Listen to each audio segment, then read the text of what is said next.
آها آها سخته خوږ دی پیدا کسي کی بیا به مېرمن ته پکې ورکړي هغه به تا ته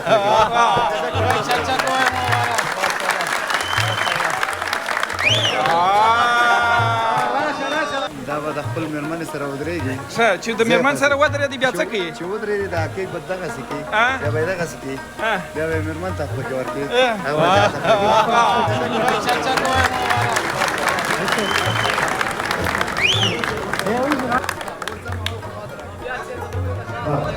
شاشې زده دی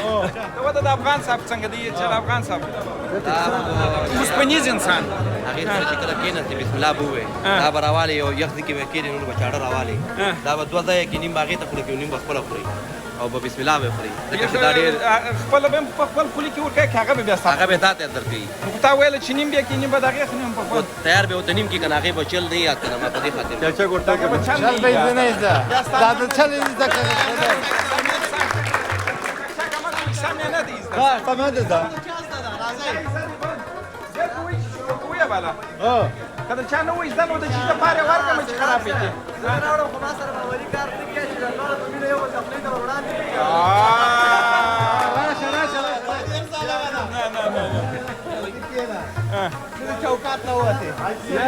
یو چل به بله مخیم حاجي صاحب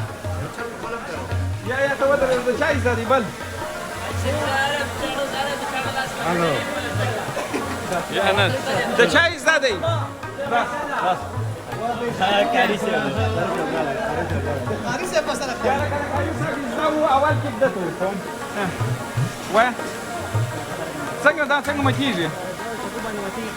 بیا څنګه کیږي بیا باول به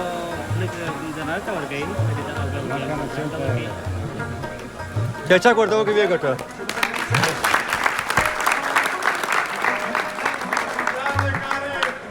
آها آها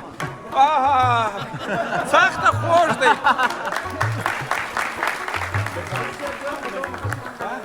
و سخت دی راځه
دوستانو یو رقم خوږ دی یو اخی